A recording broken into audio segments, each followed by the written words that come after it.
Wait the fight time. You want me to ult this? Yeah, do it, dude. You can go in. Oh, they're coming on. They're coming on me. They're coming on me. Okay, I'm going on that. Go. I'm going. Get Maple. I killed him. They're carries Bear's slow. NK.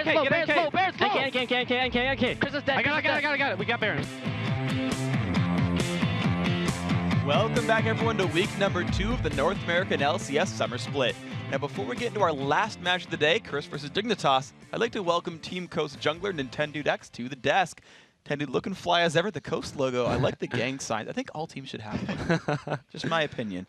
Anyway, guys, so really, really great play. I want to talk to you about just getting into the game. Start with Champ Select. So you guys had a really cool comp. You pulled in Lissandra there. How much of your team was pre-planned? I think we really wanted to run. The Lissandra was kind of the important part, and everything else just kind of flowed around it.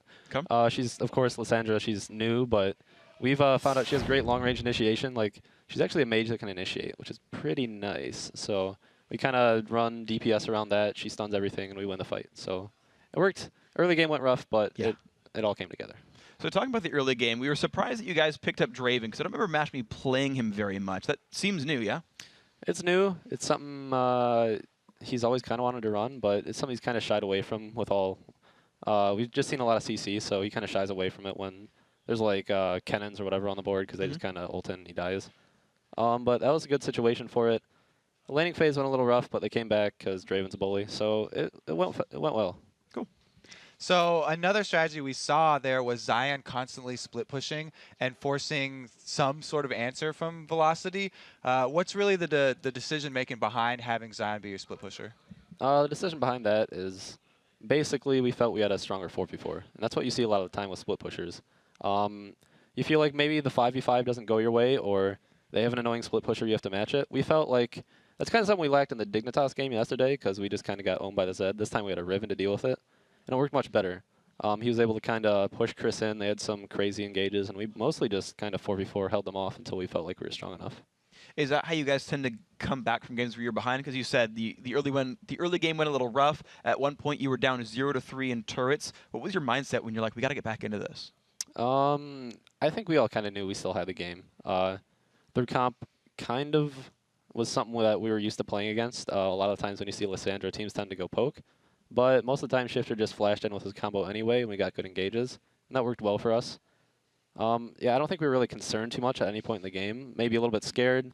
I was scared personally after that first blood. After Draven gets first blooded, it's like, oh crap, what's going on down there? But it all turned out well. So then I want to actually talk to you. You said something about their comp was something that we weren't surprised about, something we had seen before. What is it like sort of playing teams that you must have practiced against before or watched on stream in their LCS match before? Like, how much of that preparation is there for you guys? Well, I have to clarify. Velocity, we didn't know what to expect from them. Okay. Personally, I didn't expect the Xerath. I didn't know Vile. I was expecting more of like a Lux pick. They both kind of serve the same purpose. But Xerath worked great for him there, and it surprised me that he played it. But it's like we've dealt with poke before, and we know how to deal with it, and that comp is usually pretty good against it. So that's kind of why we felt comfortable. Cool. They did try and take you out of your comfort level by banning out your fiddlesticks. Is Jarvan your next go-to jungler, or what went into the jungle picks here? Oh, I'm 5 steps ahead of them. They don't even know. Fiddle's so last week. But no, I was kind of disappointed to see Fiddle go. But it's something we can run with the comp, but I think Jarvan just suits it better. Cool. So Nintendude, of course, congratulations on your win here, bringing yourselves back up, a win on the week. I want to ask then, as the last question we have for you here, where is Coast headed? How long do you guys get first place? Well, we'll probably just do terrible for the rest of the season, and then just take first place, kind of like last season, but we only got second place. So I think we'll mope around, and then when it really matters, we'll come in and destroy everybody. That's how it's going to work. When it really matters, you're going to turn it on. Nintendude, yep. Man speaking the truth here. Predicting the future for his team. We'll see if it can happen. Of course, thank you very much for the interview, and good luck in holding true to your prediction. Now, guys, of course, we have more games for you today. Coming into the summer split, the biggest story of the LCS was Curse's acquisition of Europe's all-star support, Edward. And while his new North American team has struggled so far, Edward is confident that they have what it takes to hook a spot into the World Playoffs. I'm Edward, playing support role in Curse team. When I was in Gambit, I don't really want to be in Gambit because no one friendly, we're like 2 years together, and after leave, I looking for a team because I want to be in LCS to play. So I first found out about Edward when I saw the Facebook post on Gambit Gaming's Facebook page announcing that Edward had left the team. Yeah, so much teams invite me, even Koreans and Europe and NA, few teams. Yes, he was sought after. I mean, he's one of the best support players in the world. Yeah, it's funny. Everyone wants you. I want to come to NA to try to live here because I have family here, brothers, uncle and stuff. Improve my English because I need English in my life. And Curse is a really good team, good decision for me, so I decided to choose Curse. My philosophy on getting a new player and integrating them into the team is we're not going to change our team dynamic to fit what you're used to. It's got to be the inverse. I can't say NA is better than Europe overall. It's like NA increased so much lately. The LCS system is helped to get more teams better and better. The challenges are now on him to figure out how to take how he used to play at Gambit Gaming and fit it within Curse and how we operate as a team. In Curse, everyone is really friendly, like good guys, everyone. Curse obviously benefits from more of an international exposure. Edward is a very popular player. So much people tell me, like, good job, join NA, help them. Everyone knows Edward is like one of the best supports in the world, so I can definitely tell people were like somewhat scared and they didn't know what to expect. Just in like solo queue, they're like, oh my, the god Edward's here in solo queue. Like the first game I played with him, I'm like, yeah, I'm here too. The biggest change, it's like the play style, it's different. Edward's different because I thought most supports were supposed to be very vocal, and Edward's, I learned that he was a very quiet support, so it was really different, and I didn't know how to react towards that. Like, everyone's playing like really aggressive, and Cop's like notorious for playing really passive, so you can't just take a full passive player and make them like all aggressive. I mean, you can't take a full aggressive player and make them passive. It just doesn't work that way. No, it's not like only with Cop. We have to work together. The Curse team is not like, they don't play really good lately. That's not the Curse we've seen either. It is not. Curse has a lot of work to do. We have to improve everything, change their minds and stuff. To win Worlds, you need 5 all-stars and like 5 of the best players that they can be. And so I need someone, I guess, to help me so we can be like the best ball lane in the world. So in the long run, this will train me to be a better player, and it'll just make us a better team. The main reason we're doing this is to do better as a team, to increase our probability of winning at major tournaments. I was like, first 1 or 2 weeks will be hard because it's like new team for me. If you lose, it's okay. It's all about how we'll finish the LCS. Time will tell if this is going to be something that's going to be replicated by other teams. For Curse, I wholeheartedly believe that this is one of the best decisions that we've made for the team, and that will show in the end of the season, just in time for Worlds. Just in time for Worlds. We'll see if Curse can pull it up there.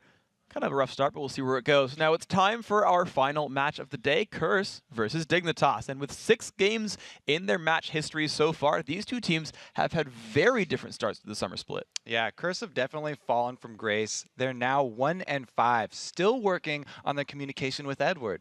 Yesterday against Vulcan, they fell apart on a tower dive bottom because of miscommunication between St. Vicious and Edward, and they never recovered. St. Vicious hasn't really been able to make those plays from the jungle that we're used to, and none of the lanes have been able to make big plays on their own. So they transition out of the early laning phase at a disadvantage, and because of that, they haven't been able to pull together in team fights either. And while Curse hasn't been able to connect with their punches, yesterday Dignitas landed a knockout blow against Team Coast. Yeah, Skara yesterday went full ninja and caught everyone by surprise with his last-minute switch, trading his Twisted Fate to Kiwi Kid and proving that the Unseen Blade is the deadliest.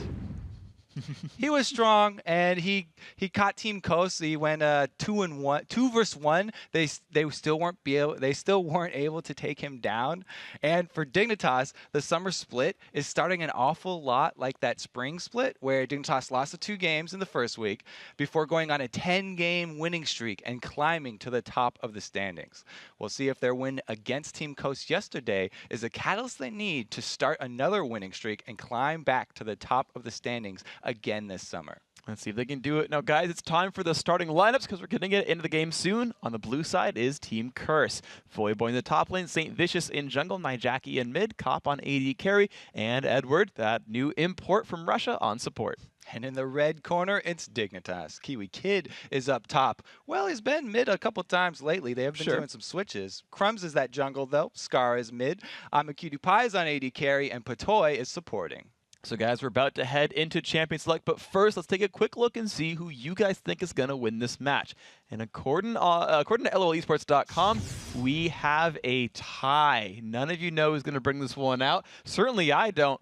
Even though the records show a lopsided thing, I mean, these teams are both very, very good. Exactly 50% each. I think this may be the first one, at least that I've seen. So it's really interesting that there's about the same amount of fans here for both Curse and Dignitas. Both of these used to be really heavy hitters in the scene. And, you know, they have been struggling at the beginning here, but it looks like everybody's still waiting around to see what comes out. And we sort of talked about that sort of setup here, where teams started out weak and got stronger.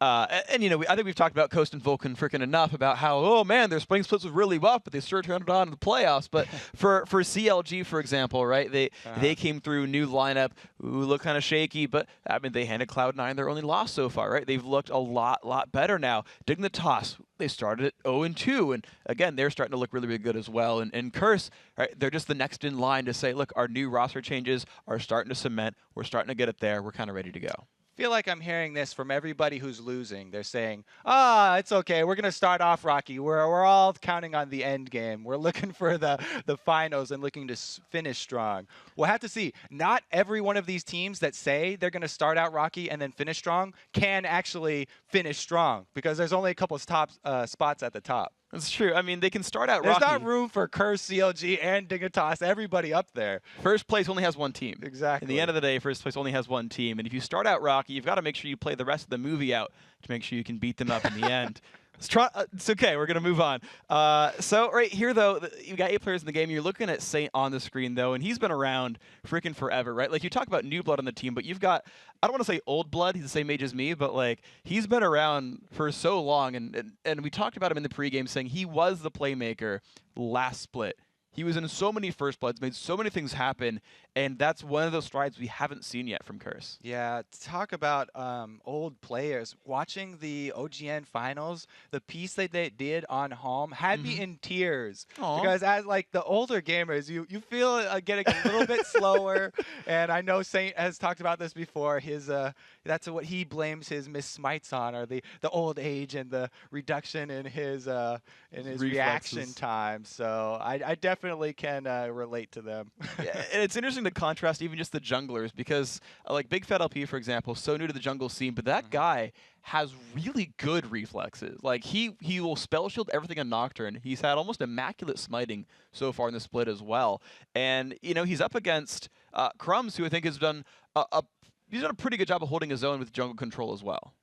Crumbs, he was definitely a really, really strong jungler, one of the best the first time around. And after switching up to top lane and coming back, I kind of feel like he hasn't really been the same, because his first try at jungle, like, he was the best jungler for a while there in North America. And it's taken him a while. Dignitas definitely had that rocky start and a few bumps. So he's had a lot to work through to get back to where he was. And also, speaking of just he's the best at what he does, just as a general trend for these teams. Like, look at each of these lineups, right? So you've got Dignitas, where they've got, again, Crumbs, who at least was trying to get back to that posture. Skara, who arguably he was voted in as the all-star by a huge margin and was like, yes, I'm the best mid laner. And you look over at guys like on Curse, really, you've got guys like Voyboy, who runner-up, to be fair, in the all-star vote, but a lot of people call him the best top laner in North America. You've got Edward, who was just arguably the best support in Europe, maybe even the world.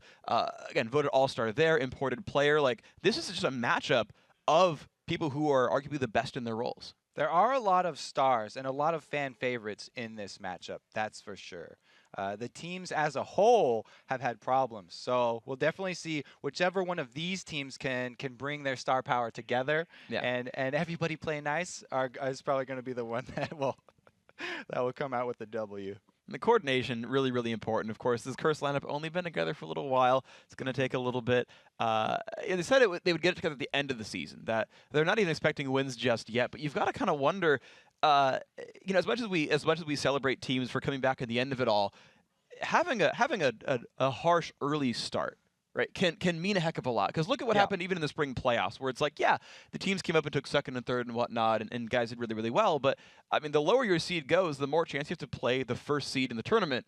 And TSM hasn't been dethroned in North America forever. I don't think anyone wants to play TSM first round or for an elimination match. Exactly. And then if you do get bumped down, the challenger scene is very scary in North America. That's why nobody even wants to get to the promotional tournament, because the challenger scene is extremely cutthroat. And I'm almost, kind of tired of the excuses. Everyone's like, oh, the end of the split will come back. I was like, you guys better not waste any time, because it's not that long of a season. Complexity and Martin certainly learned that lesson right here. And of course, Complexity is still playing over in the challenger scene, and they're nipping at the heels and saying, hey, we're coming back season 4. Wait for us. We've got a lot of talent here. You better look out. And of course, look at Cloud9, who's still in first place. They came from that scene. And I mean, you can't just not be ready for the next coming of a team showing up and scaring everyone away. And even Cloud9, like, it's funny when people are like, yeah, we're gonna bring it on to the end. Cloud9 came on strong and then stopped practicing for a week. It just goes to show how much work you have to put in to be one of these professional gamers. The dedication that each one of the players on all of the teams in the LCS put into this is basically everything they have. They commit everything they have. You can see for Vile Rose was, he's bringing his family into the gaming house. Yeah. That's something that's just crazy here. Like, these guys are committing their whole lives to this.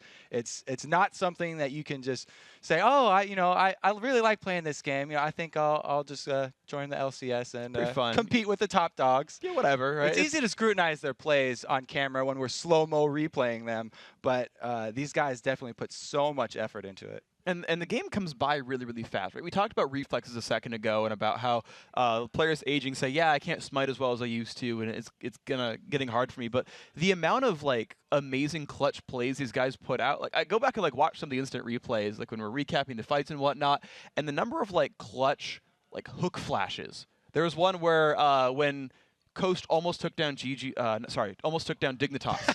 Almost took down Dignitas. Yeah, Jackie's a duck. It's a good look. It's a good look. I like it. He's warming up his nose, making sure that's ready to go.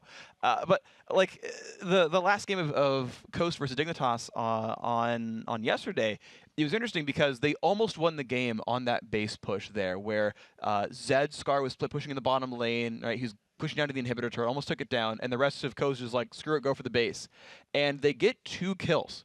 And there's a hook that's like 2 inches from Patoy, and he flashes it, so that both he and QtPie can defend the base instead of just QtPie. And, like, that flash probably saved them the game.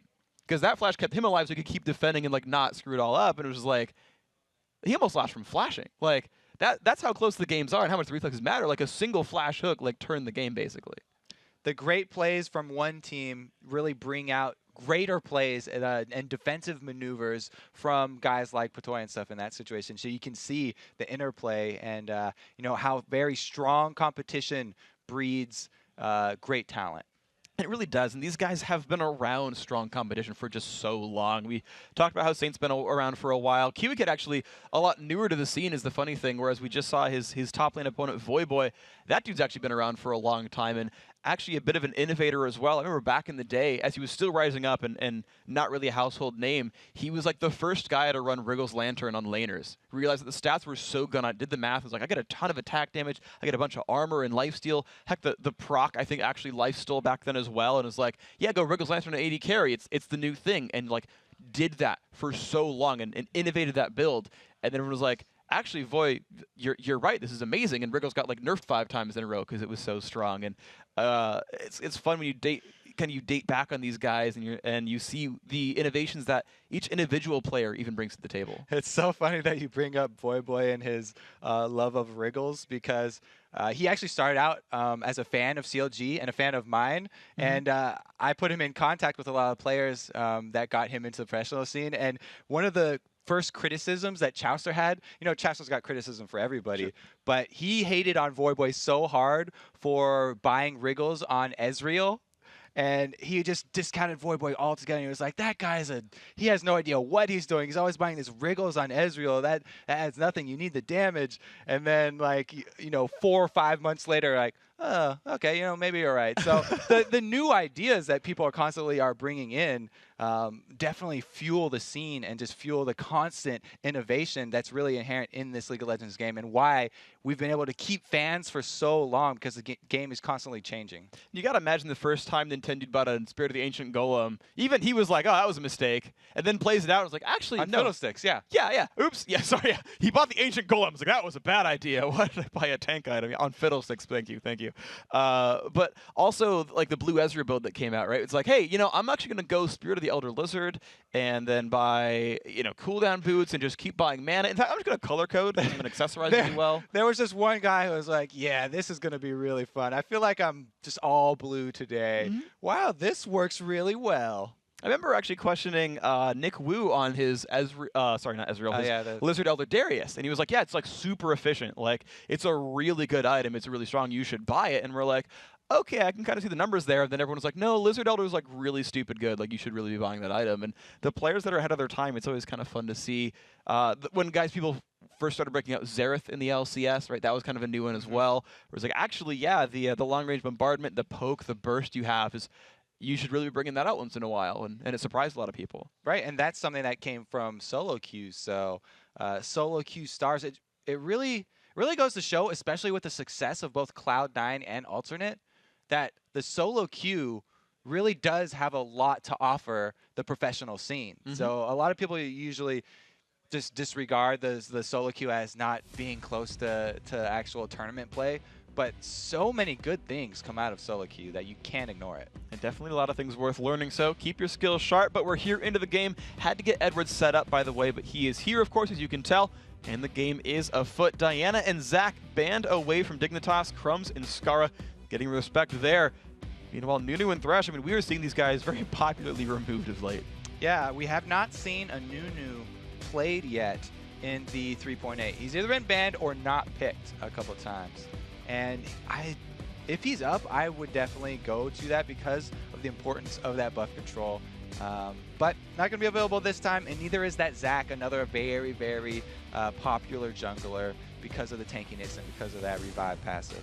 And of course, speaking of more popular champions, Kennen and Twisted Fate also dropped out here. So this guy is definitely aware of some of these other guys' tendencies. The Shen, though, we don't see him all that often from guys who aren't TSM, but that is where these guys are going.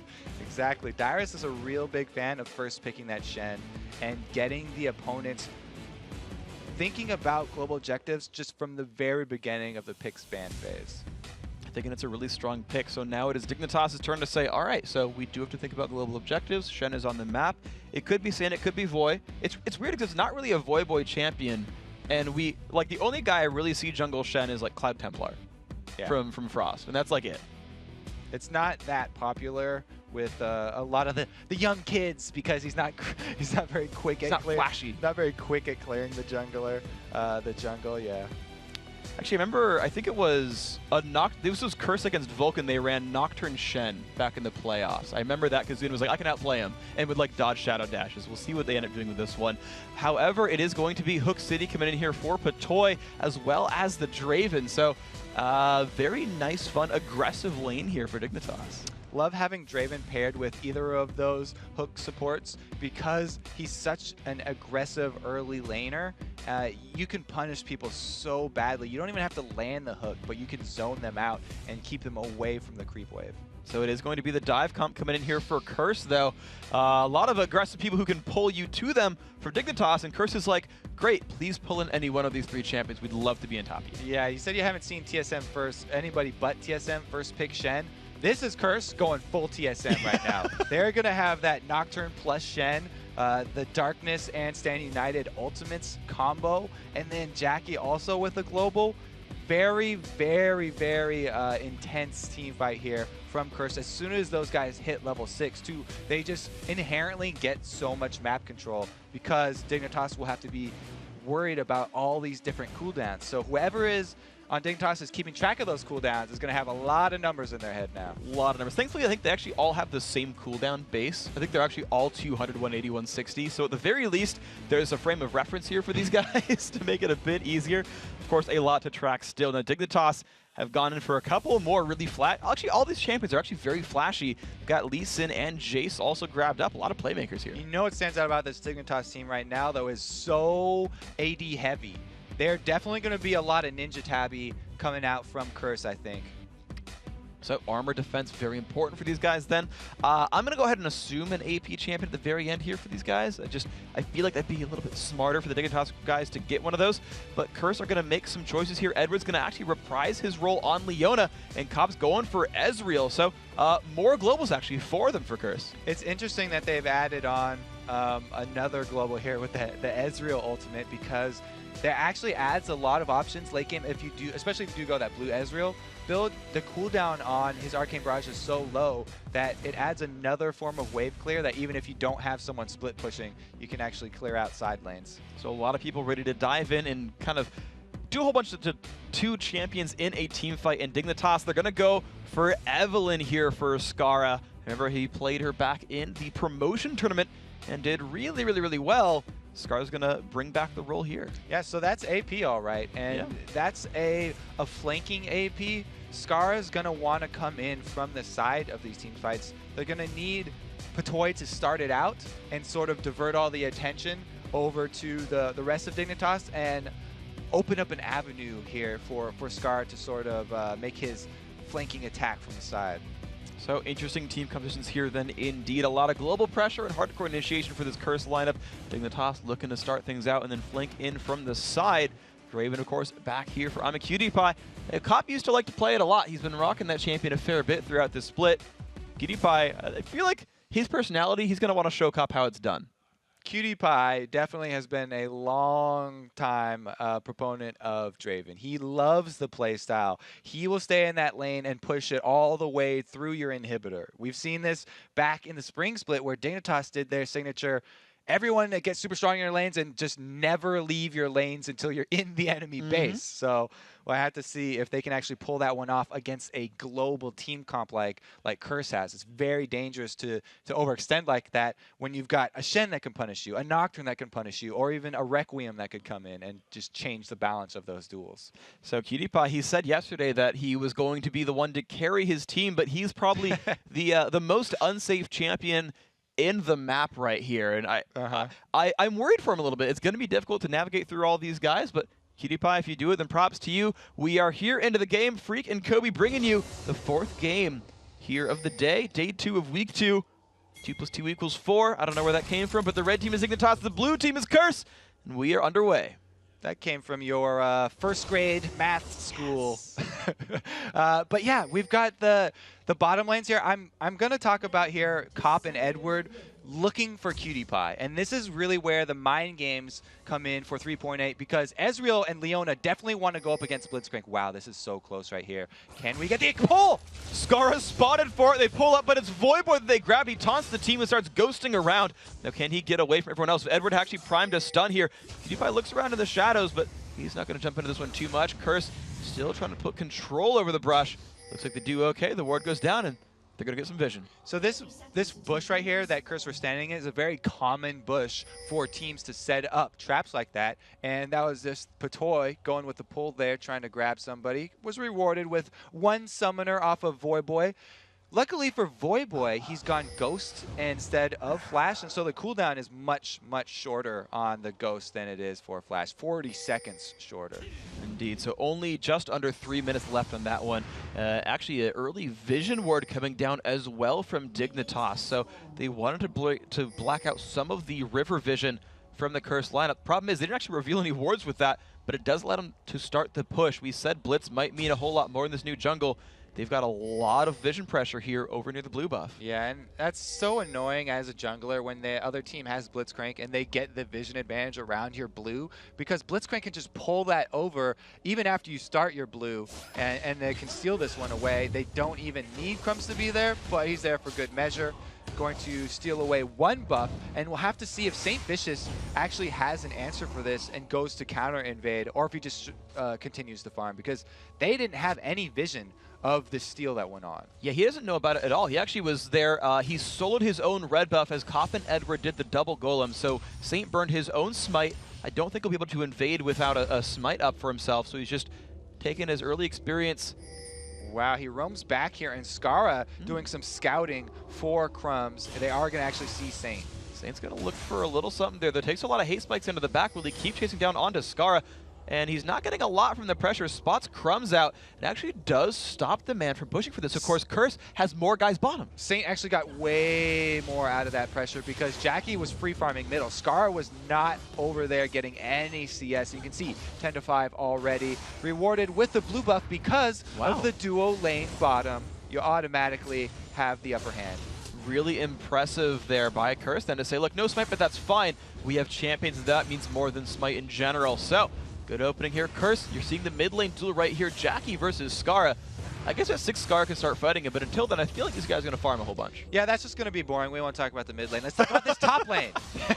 Top lane's coming in. No vision here. Crumbs is already getting into position for a 3-minute, 30-second tower dive, and there's the pull. There's the pull. He's going to get taunted as well, though, and it's out right now. Patoy with turret aggro is going to jump out just in time, and the pressure is there. Void's going to fall down. The flashback from Crumbs. He will actually fall down. Void gets a kill back. The rep up is gone, but a big gold lead here for Dignitas. So the double buffs are down for Dignitas, but Voidboy doesn't get them because he was actually a ghost when they got that kill. So successful first blood. Kiwi Kid now in trouble as well. And Cop's going to try to chase this one down. Flashes for it. One more auto to go. The flash comes out from Kiwi. The acceleration gate. Can Cop land the Q? He's going to try. Kiwi switches forms. The Q comes across. Oh, he almost juked into it. It only takes 10 seconds to get out of combat. Kiwi Kid can go for the...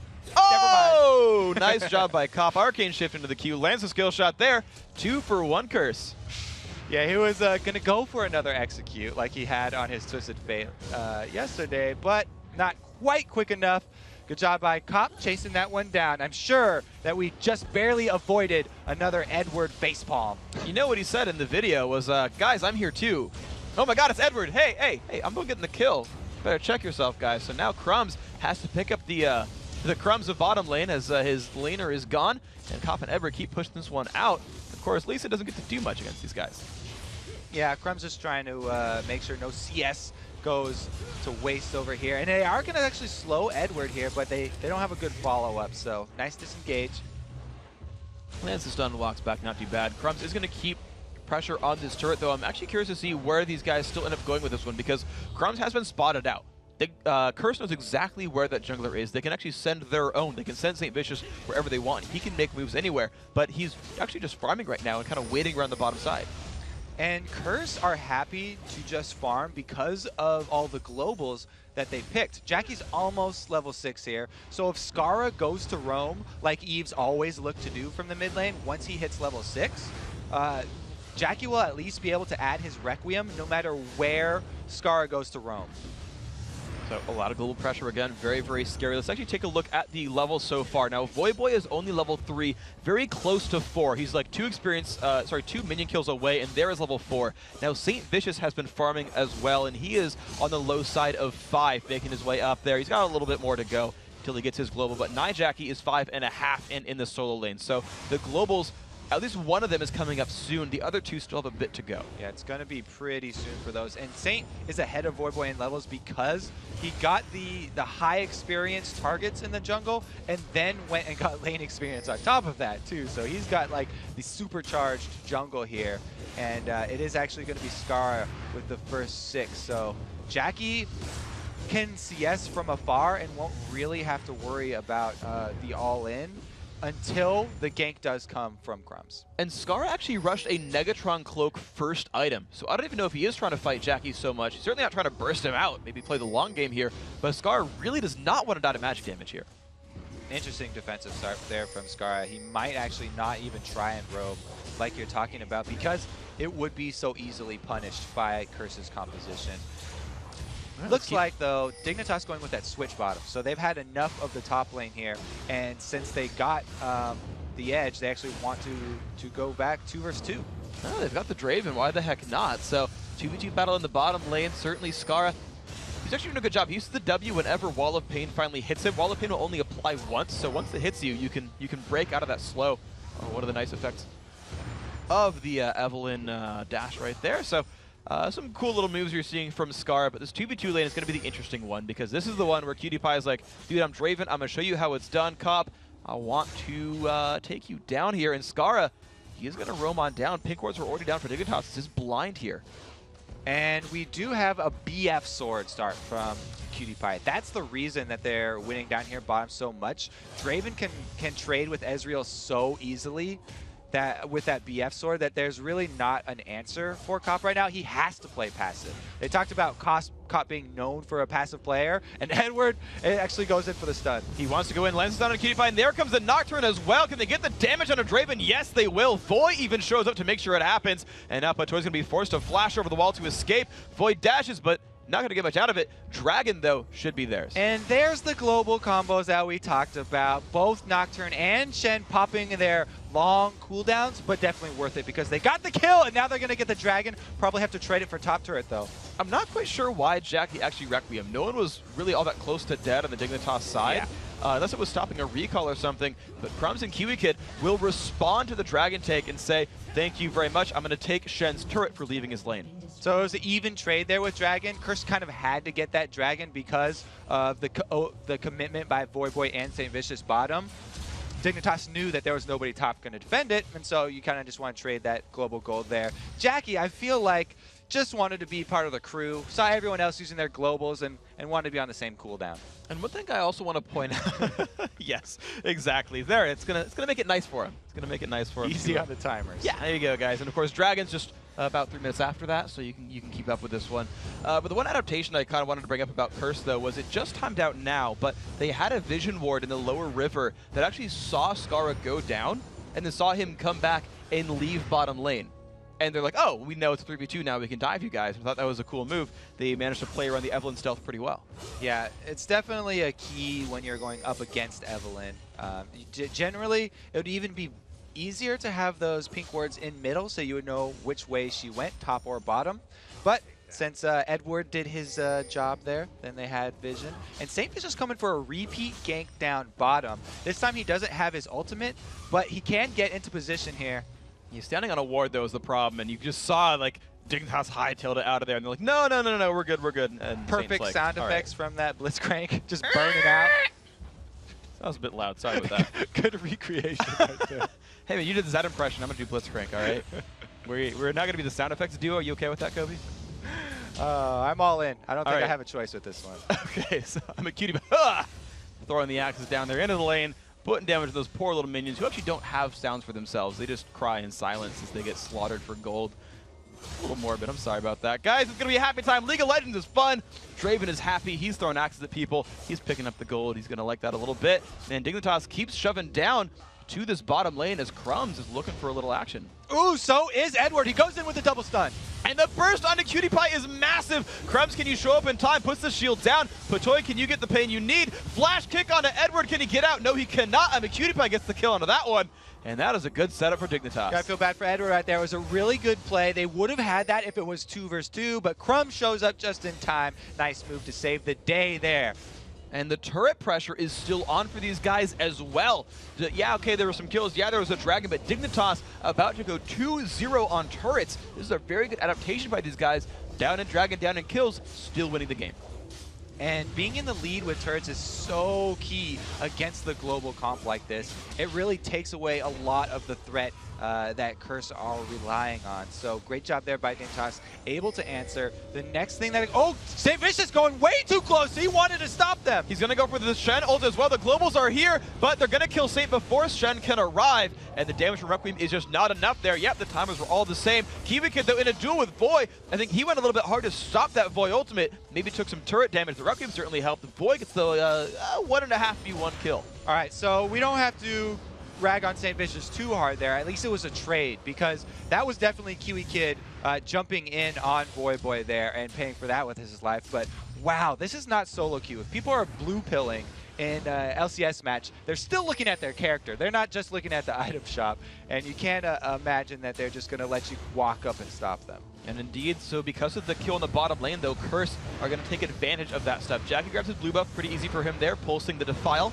for a bit of extra DPS, but the bottom turret has been under siege by Cop and Edward. That turret is very low on health, and that's going to be a pretty easy objective for these guys. Yeah, later. and Skara's flanking down. Without that outer turret for Curse, Cop and Edward have no choice but to come back here and just do the double golems. So when those globals are on cooldown, they've got to realize we're on the back foot. We can't help you. Be aware of the invisible ganker. And Scar is actually zoning Jackie from invisibility and preventing him. Okay, he's going to go for last here. But look how far Jackie's playing, knowing Scar could be around. And Jackie should definitely be playing defensive like this. He does have his blue buff, and he's gone so squishy with this ramping up build that we see from so many Karthus and so many Rise players, with the tier into Catalyst that will probably be a Rod of Ages, that at this point in the game, he's at his weakest point. He did not buy any power right now. He's banking for later on. So only 32 AP on him, getting a bunch of mana. QtPie and Edward, they're going to be right here. Edward's going to look for a little bit of pressure on QtPie. The flash coming out. Draven was not going to like being stunned. Saint still coming through, though. Of course, no flash here. Puts a spell shield on, just going for QtPie. So much burst coming across, and QtPie falls down.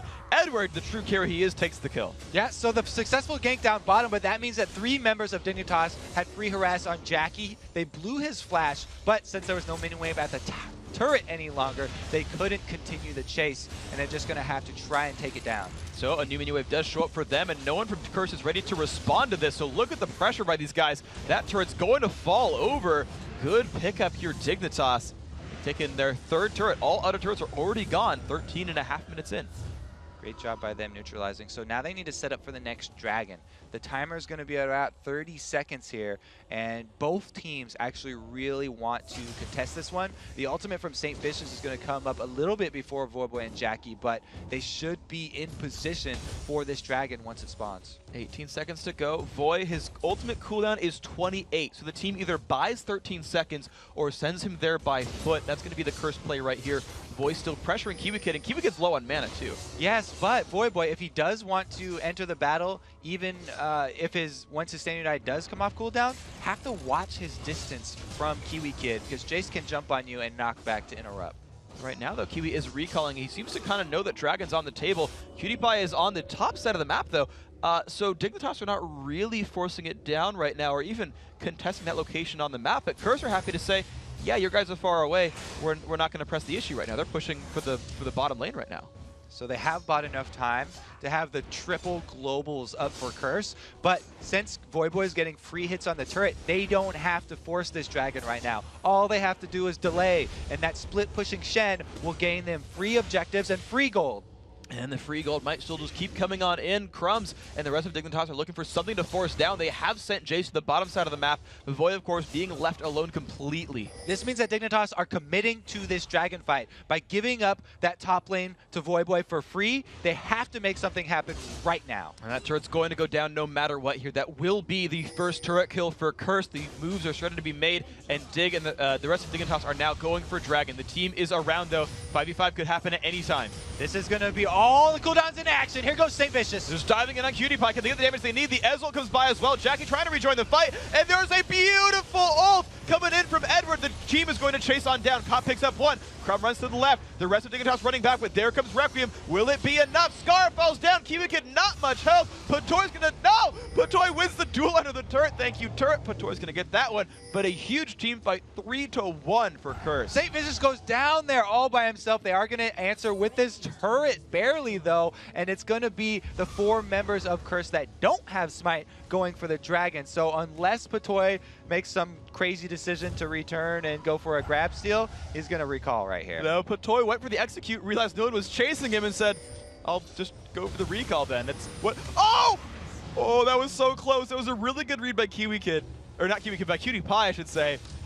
Nearly got the steal, and Jack, hold on. All right, we're clear. Take a deep breath there. Yeah, I forgot about the steal potential there from Draven. Good job by QtPie throwing his ult in there. Very close. No Smite was available, but Jackie's able to get it done. No Howling Gale. If it was Howling Gale, he would have gotten it. That's even scarier than Smite now. Oh yeah, dude, 135 damage? Magic reduced by resists? Can't mess with that, dude. Love Water knows what's up. All right, so back into the game, though. The Dragon, of course, did go Curse's way, and they found a way to equalize the globals here. 2 turrets and a Dragon picked up recently. Saint and Scar are finding each other right here. Spell Shield comes across, but Toy's coming to rejoin the fight, though. 2v2, make that 3v2. They're going to chase down onto Edward. Crumbs make that 4v2. Edward getting knocked into the air. Can they get the damage they need? Yes, they can. Crumbs gets the kill credit, and just in time for Golden Buff. And this is the window where Dignitas have to go aggressive, because the global cooldowns that Curse rely on are all down from the last fight. So this is the window. They get this window after every time Curse seems to win a battle. Instead of going defensive, Dignitas need to go offensive in that time. It's something we've seen a lot of teams that will lose a fight and then do something like aggressive off of losing the fight, just over and over again. And this time it's around the large cooldowns that Curse has to work with. Scar a little dangerous where he is right there, but he's going to make it back. So we're going to, we talk a lot about waves. We talk about minion waves. We talk about, if they're pushing on turrets, what teams can do when you're on your side or the opponent's side of the map. But now we've got another real big swingy thing in the game, and that is these big ultimate cooldowns. I know you talked about it a little bit before, but it's really the state we're in here where you've got to look not only at where you are in the map, but these little bars on the left-hand side are my ultimates available. Exactly. So it's a little counterintuitive for people because after you just see Curse win a big fight, you think that Dignitas are going to be more passive now, and they're going to lick their wounds. But it's just the opposite. You have to go extremely aggressive because you need to keep track of these very long global timers, which is the trade-off here. Edward going in. The CC combo. Scar is not going to like this one very much. Pops the ult down, gets a huge shield out of it, but here comes Jackie. Flash comes across with Scar. The other team just flashes after him. Saint gets the kill credit. 2, 2, and 4. Good job right there, and they didn't have to burn the Requiem. The choice was 2 flashes, actually, Jackie and Saint burning them, but they kept up the Requiem, which means their team fight is still really, really dangerous, but the person not with the team is Cop, and he does not have the global. Oh, this could be a little bit rough. 3 versus 3 right here. The initiative comes in, a little bit of damage onto Voyboy. Silence comes back as well. Edward and Crumbs have joined the fray, and there's the taunt in. Kiwikin, the force of aggression right here, taking so much pain, he will go down, but they trade it back. A great hook by Patoy makes Karthus fall over, but there is the Requiem that they saved that will make Crumbs die out. Double kill here for Saint Vicious. That was a 4 vs 4, but killing Karthus first. Jackie's still able to get off his Requiem, and they come out with the W there. Cop able to split push that whole time. This is like CLG reminiscent. We talked about them using the TSM comp. Now they're having their AD carry split push and try and get Cop fed. He's not, they haven't been doing that all game, so he's not up to the level that we see the scary double lift always is. But it's definitely going to be some nice money in the bank for them, plus the free turret. And heck, speaking of double lift, he is going for that double lift-ish blue Ezreal build because he went for the Bloodthirster early on, then the tier and the rest of the items here. So Cop making his own sort of choices here in the build, and he's 2-0 and 4. He's certainly making a name for himself in this game. And Voyboy does get a little caught here by Cutie Pie. He's going to go hard right now. Turns back for the axe. And here we go. Speed. Red buff is on. He keeps turning back and just says, I can't put enough damage onto Voy. You talked about how, man, we're going to see a lot of armor from this team because it's all physical damage. The guy has Sunfire Cape and most Aranduins. He couldn't even break the shield with a spinning axe. Yeah, Voyboy definitely going to go full armor this time, not only because of the team composition, but because he's going to be the one in there with St. Vicious doing the dives. So he'll probably be having that turret aggro. Either him or Saint going to be the focal points here to start everything off for Curse. So Curse going to look to start more aggression. Not just yet. Saint has a few more seconds on the ultimate cooldown, 33 to be specific. Jackie's got a lot more. Actually, this time around, the ultimates are actually out of sync. The globals are in very different timers. Voice up, Saint soon. Jackie's got a long way to go. And it actually shows in the last team fight how beneficial it was to stagger those ultimates, because then they always had an answer for the next few minutes and cover the cooldown of each other's ultimates. But what I really want to point out right now is that Edward not picking up the oracles. Instead, they've been buying so many pink wards, because pink wards, not only can you get vision and clear out your opponent's wards, but they serve as little patches on the map where you can catch an Evelynn. Just leaving random pink wards around will sometimes give you that edge in the fight where you can catch Scar off guard randomly because he thinks he's invisible and he thinks he can freely scout. It's one of the sort of side bonuses of actually playing against the Evelynn and buying so many pink wards. Oh, really good moves there, and of course Curse going to keep their pressure forward. Dig got 3 early turret kills, but Curse have answered 5 right here, and that's a really good pickup there. The mid turret finally falling down. Scar getting caught up by Voyboy. The damage is coming across. Scar is going to keep trying to run the hate spike, giving him movement speed, and the W as well. He gets the heck out of there. Yeah, Scar is going to be able to get out of that one scot-free. And since, by the way, just a little interesting note, Scar has got enough flat penetration from his build, since Voyboy's ignored magic resist, he can almost do true damage to Voyboy. He absolutely does. So got 6 left over. 6 left over. All right. Actually, yeah. Oh man, just brutal things right here. So Let's see where they end up moving on next. The team, it's Voivod is still in the split push. Like, without buying any MR, he's still really not afraid of Skara here. Actually has decent vision, but he's not making his way in too terribly hard. Saint's going to get spotted out by Crumbs, puts the Fear Tether down. Crumbs forced to disengage. But Dig, they've not found a fight on their terms in a while. Yeah, so it actually is true damage. There's the extra Abyssal Scepter I didn't call out. Here goes Saint. He's pulling on the Darkness, and they reinitiate. Dives in onto Cutie Pie, the ultimate on from the Leona, and the battle has begun. Cutie Pie is safe on the backlines.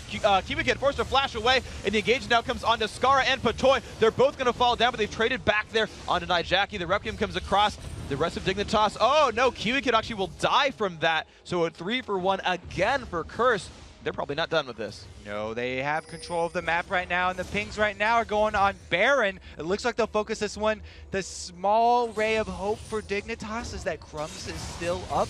Lee Sin, one of the better champions at stealing Baron, but it's going to be really dangerous. So dangerous that he recalls all the way to base. And Curse, they have complete ward control over Baron. Dignitas has both sides of the river warded, but not the Baron They know they're itself. in there, but they can't see the health, so probably going to be a free Baron here for Curse. All right, where's the Miraculous Draven ultimate? Not up, actually. Not really a chance here. They're not even going to try. Curse does take the Baron down with 3 people, and of course the rest of the team's still alive. So 5 Baron buffs and a lot of control here for the Curse lineup. And we talked about after Curse usually wins one of these giant team fights and uses all of their really long cooldowns, then it's Dignitas' time to go aggressive. But if they're rewarded with a Baron after the team fight, Dignitas can't answer in the same fashion. And so this Baron is really going to shore up the weakness of this Curse team and the long cooldowns that they have. Beautiful stuff by these guys. Of course, we do have to wait for the globals, but as we said, Baron buff means more than cooldowns. Screw it, just have more stats than people and you're going to be okay. And now I want to see where the power is going for these guys. Who's really being the big carry? Because the teams are well coordinated, right? Curse are diving in and kind of hitting the whole team together and blowing them all up in unison. And you kind of see that in the scoreboard. They've all got a huge number of assists. Every member of Curse is always involved in these big slugfest team fights. They're all kind of taking it together as a big team. Whereas you look at Dignitas and it's like, it's kind of like in Cutie Pie we trust. He has 5 of his team's 7 kills. He's got a whole boatload of items, and it's kind of on him, he said it in the interview, to carry the team back out. Exactly. It's Crumbs is the only one with his hand in every kill, and that's because he's the jungler. He's that mobile Lee Sin. Whereas Curse, they've got all these globals. They can all join those fights, and they've done such a good job of not only using the globals, but also forcing Dignitas to group up in small alleyways to make use of the AoE that Curse are packing. So beautiful stuff. This team composition very, very strong. You've seen Curse use those globals so very well. Dignitas right now forced to defend against the Baron buff. 5 turrets to 3. None have actually been picked up since Baron went down. And that's actually only down to 2 minutes left. And they're just doing the same. It's like they picked up Baron and then forgot that it happened because Curse, they're just doing the same old split push again. And what Dignitas are sort of planning for their defense at this point is trying to just keep Curse at bay until there's an overcommitment from St. Vicious or someone else on Curse, and they have tower aggro on them because they need that extra damage coming through. They're actually doing a lot to Saint. It's actually going to be on him. The Shen ult comes on, and Saint's going to have to actually re-engage the team. They're going to wait for the shield to time out, but there might come the engage. Nocturne ult is burned. They will not dive in, though. Curse burned 2 ultimates. Dignitas actually burned 0. They might have a bit of a cooldown lead here. Yeah, that Paranoia did scare Dignitas off of their turret, but there's no minion wave, so Curse didn't actually get it down. They're trying to overcommit for this one. Scar goes in. The dive is in on a Jackie, pulling him into turret range. Scar taking so much punishment. He's got to get out before the Requiem takes him out because the Defile is on, and Dignitas about to lose all of their health bars. Look at the kills come across. Cutie Pie and Patoy, the only ones alive. Triple kill coming through for Jackie. That Requiem really hurting. And that was about as good as Dignitas can hope for. Fighting under the turrets, they had the extra turret help taking out Jackie, but still only managed to go 3 for 2 there, and Curse are going to walk this one into the inhibitor turret. And think about it, Crumbs still has not finished the Runic Bulwark. The MR just not there for these guys. Voivod pushing in this inhibitor turret. Watt gets the taunt on a Cutie Pie, and Cop shows up as well. Pulls in on a Cop, and Cutie Pie's going to go all in for Ezreal. The barrier comes across, it's not going to be enough damage. Now Patoy forced to run, takes a bunch of pain. Cop, he's going to pick it up. That is an ace picked up, but the respawns are coming in right now. Hi guys, I'm here too. Yeah. Cop getting another kill there.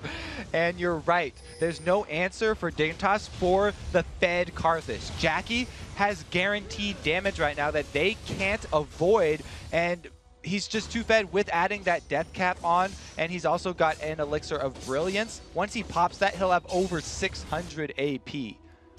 Oh my gosh, that's a damaging guy. That's a guy that you really don't want to have to fight Would you say against. he does?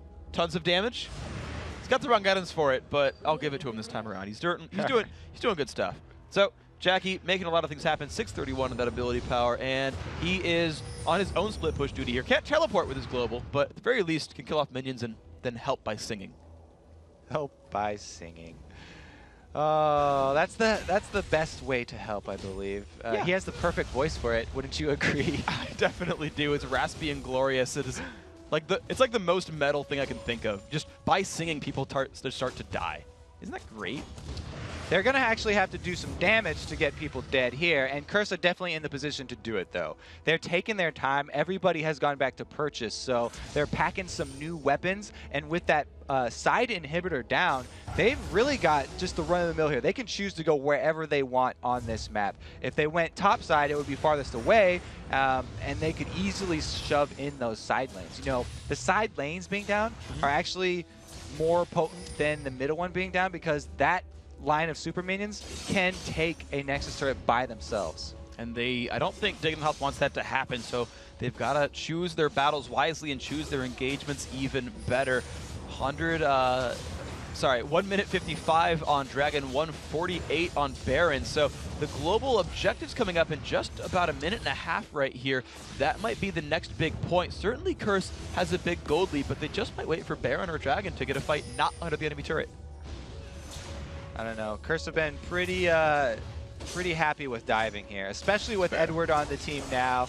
And Voyboy's got his Stand United ready, so if either Edward or St. Vicious just decide that someone on Dignitas, look at them wrong, there goes in Crumbs. They get the push on the Jackie. There's the pull as well. Crumbs will fall down, and there's the re-engage. Leona wants this one to go, and Kiwikin's going to drop 2 for 1 so far. Requiem comes across, and Saint is going to tank up the enemy team as the turret starts going down. Saint still getting hit by Draven, just does not care. Turret's going to fall 2-1. Inhibitor in the mid also going to drop. This is so good for Curse right now. Wow, Jackie just gets the initiation of a lifetime there. They're kicking him and pulling him into their own team. That's fine with Curse. You know, they don't even have to expend anything to get Jackie in the middle of everything, and they're going to have 4 members are plenty to clean up the rest of this Dignitas space. And the push goes on for the 3rd inhibitor turret right now. Deathbringer coming out from St. Vicious for a little bit of attack damage. Won't quite get the Zenith Blade out from Edward, and Dignitas will get them out of the base, but they're losing more and more structures as time goes on. Looking real grim right now for Dignitas. The cooldowns are all up there for Curse now, at least, I guess. We can give them that one. We spent so much time talking about that this entire game that it is back in their favor now.